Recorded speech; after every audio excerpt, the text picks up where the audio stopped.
আসসালামু আলাইকুম। Welcome to Urmi's kitchen. আজ মাছের ডিম দিয়ে একটি রেসিপি বানাবো। মাছের ডিমের জুড়ি বোনা করব, আর সেই রেসিপিটা আপনাদের সাথে শেয়ার করব। আর এই জুড়ি বোনাটা খেতে কিন্তু খুব মজা হয়েছিল। যারা ডিম পছন্দ করেন না, ফেলে দেন, এভাবে বানিয়ে খেতে পারেন একটু কষ্ট করে। এখানে আমি নিয়েছি ব্রিগেড মাছের ডিম। এটাকে আমি এখন সিদ্ধ দিব, সেজন্য পাতিলে পানি দিয়ে চুলায় বসিয়ে দিয়েছি।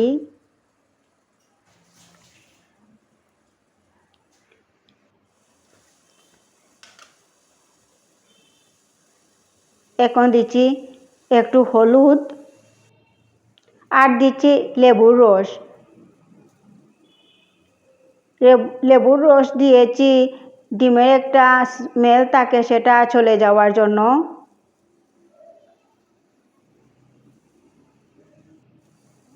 এখন ঢাকনা লাগিয়ে কিছুক্ষণ রান্না করব। যত পর্যন্ত ডিমটা সিদ্ধ হচ্ছে না, তত পর্যন্ত আমি রান্না করব। যখন ডিম সিদ্ধ হয়ে যায় তখন আমি এটাকে চুলাটা অফ করে নিয়েছিলাম। এখন ঠান্ডা হওয়ার জন্য কিছুক্ষণ রেখে দিব পানি ঝরিয়ে নিয়ে। এখন আমি এই ডিম ঠান্ডা হয়ে যাওয়ার পর এখন আমি হাত দিয়ে এভাবে ভেঙে নিচ্ছি ডিমের ঝুড়ি বোনা করার জন্য। দেখুন কি সুন্দরভাবে এই ডিমের ঝুড়ি বানিয়েছি হাত দিয়ে ভেঙে। এখন রান্না করার জন্য পাতিলে তেল দিচ্ছি। আর এভাবে আসলে খেতে কিন্তু খুব মজা হয় ডিমের ঝুড়ি বোনা খেতে।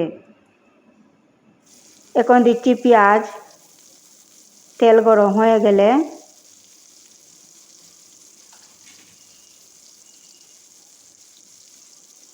দিচ্ছি স্বাদ মতো লবণ।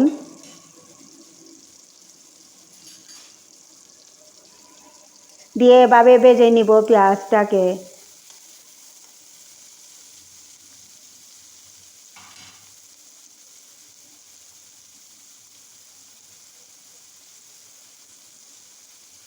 এখন ঢাকনা লাগিয়ে পেঁয়াজটাকে আমি ভেজে নিব কিছুক্ষণ রান্না করার পর এখন আমি নেড়ে চেড়ে দিচ্ছি। পেঁয়াজ যখন ভাজা হয়ে যাবে তখন আমি দিয়ে দিব মশলা।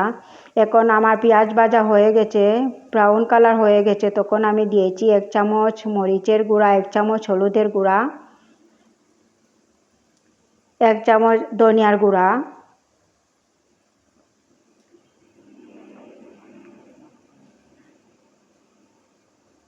একটু পাঁচফোড়ন দিয়েছি। দিয়ে এভাবে নেড়ে চেড়ে মশলাটাকে আমি কষিয়ে নিব।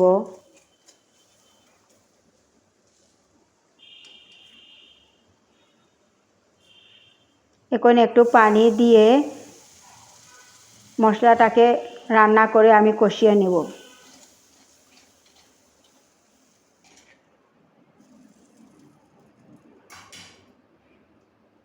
এখন ঢাকনা লাগিয়ে কিছুক্ষণ রান্না করব যাতে মশলা কষানো হয়ে যায়।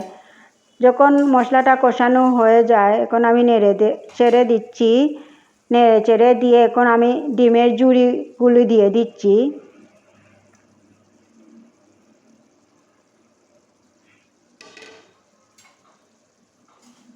ডিমের ঝুড়ি দিয়ে এভাবে নেড়ে চেড়ে দিচ্ছি, মশলার সাথে মিশিয়ে নিচ্ছি ভালো করে।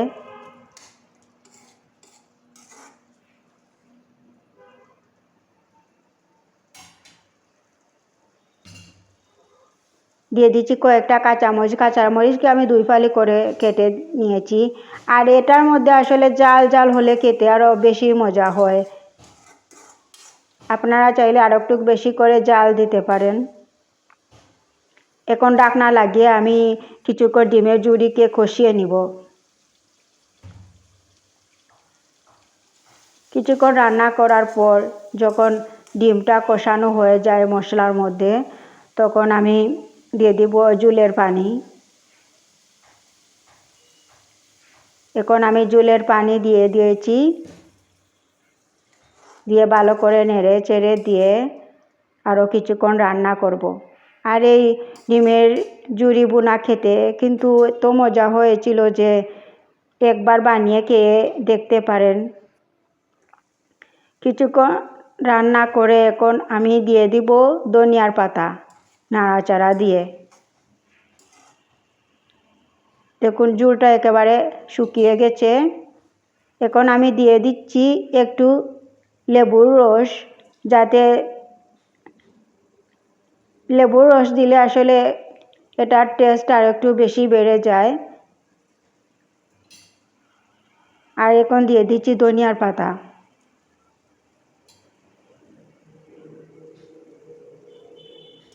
ধনিয়ার পাতা দিয়ে আমি নেড়ে চেড়ে দিচ্ছি।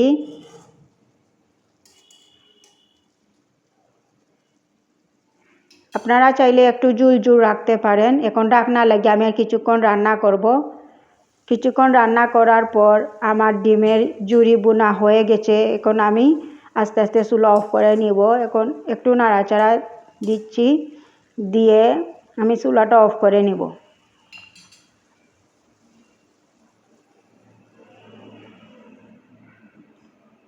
এখন আমি চুলাটা অফ করে নিয়েছি।